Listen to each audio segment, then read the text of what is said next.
Genesis chapter 1. In the beginning God created the heavens and the earth. Now the earth was formless and empty. Darkness was over the surface of the deep, and the Spirit of God was hovering over the waters.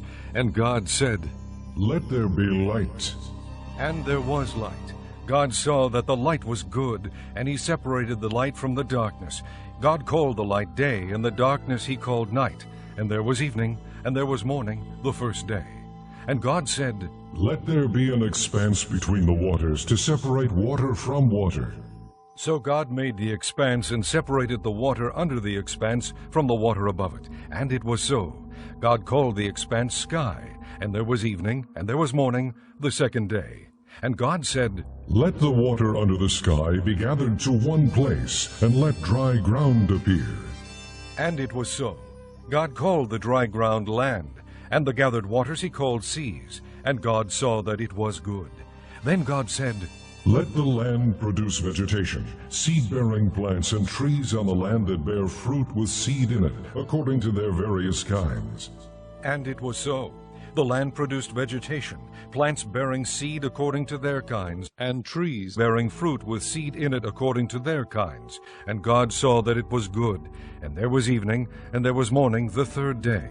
And God said, "Let there be lights in the expanse of the sky to separate the day from the night, and let them serve as signs to mark seasons and days and years, and let them be lights in the expanse of the sky to give light on the earth."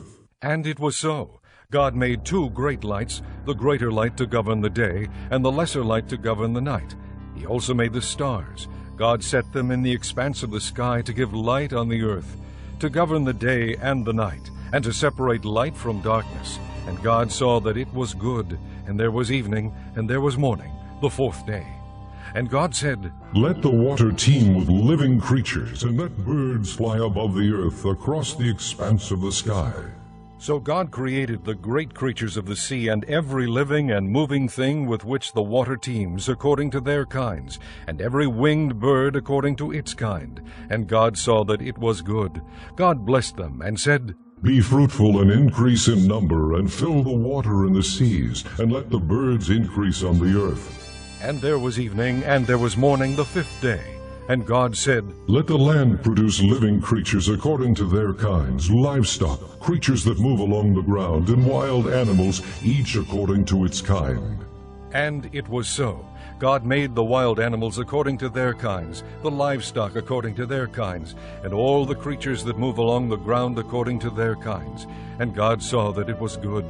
Then God said, "Let us make man in our image, in our likeness, and let them rule over the fish of the sea and the birds of the air, over the livestock, over all the earth, and over all the creatures that move along the ground." So God created man in his own image. In the image of God he created him. Male and female he created them. God blessed them and said to them, "Be fruitful and increase in number, fill the earth and subdue it, rule over the fish of the sea and the birds of the air, and over every living creature that moves on the ground." Then God said, "I give you every seed-bearing plant on the face of the whole earth, and every tree that has fruit with seed in it." They